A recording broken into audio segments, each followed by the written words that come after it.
अस्य आदित्यहृदे स्तोत्रस्यागस्त्य ऋषिः अनुष्टुप् छन्दः आदित्यहृदे भूतो भगवान् ब्रह्मा देवता निरस्ताशेष विघ्नतया ब्रह्मविद्या सिद्धौ सर्वत्र जय सिद्धौ च विनियोगः। ॐ भूर्भुवः स्वः तत्सवितुर्वरेण्यं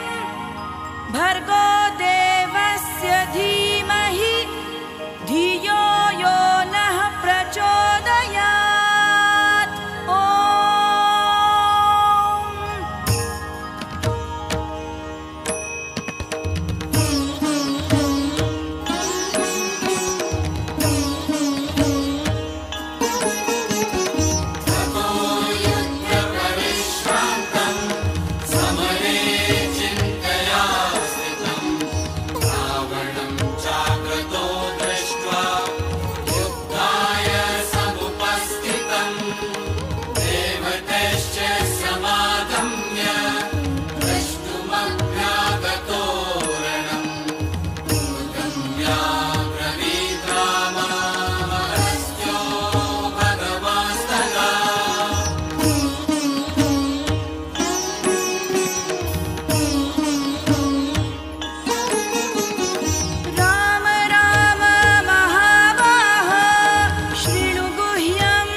शोकप्रशमन मायुर्वर्धनमुत्तमं रश्मिमन्तं समुद्यन्तं देवासुरनमस्कृतं पूजयस्व विवस्वन्तं भास्करं भुवनेश्वरं सर्वदेवात्मको हेश तेजस्वी रश्मिभावनः देवासुरगणा लोकान् पाति गभस्तिभिः।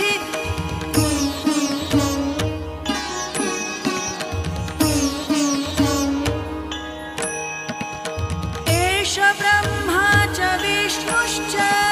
शिवः स्कन्दः प्रजापतिः महेन्द्रो धनदः कालो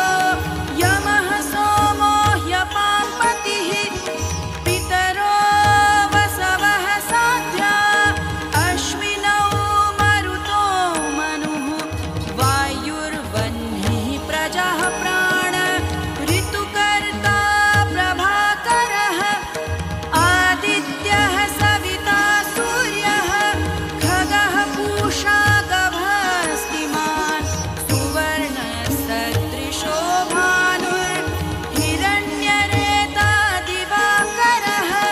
हरिदश्वः सहस्रार्चिः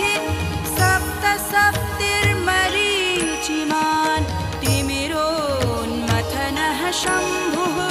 त्वष्टा मार्तण्डकोऽंशुमान् हिरण्यगर्भः शिशिरः तपनो हस्करो रविः अग्निगर्भोदितेः पुत्रः शङ्खः शिशिरनाशनः व्योमनाथस्तमो भेदी ऋग्यजुः सामपारगः घनवृष्टिरपां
एष चैवाग्निहोत्रं च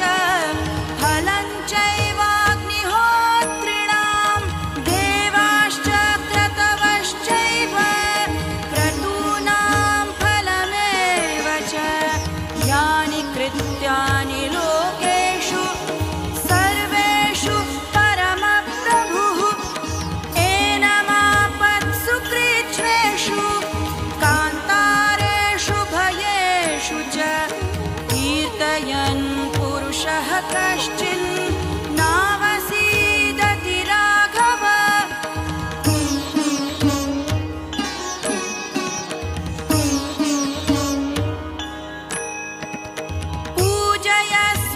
पूजयस्वैनमेकाग्रो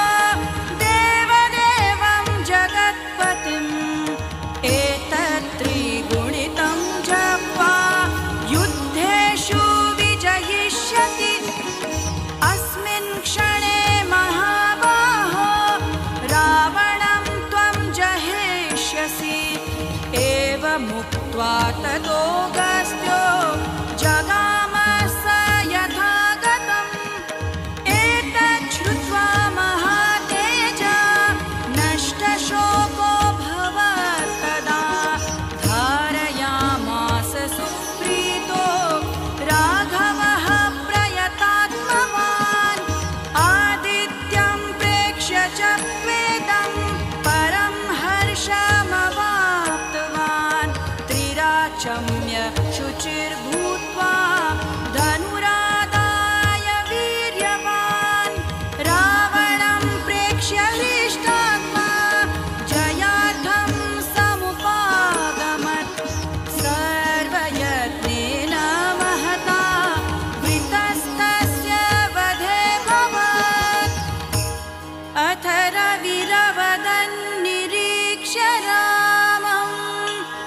मुदितमनाः परमं प्रहृष्यमाणः निशिचरपतिसंशयं विदित्वा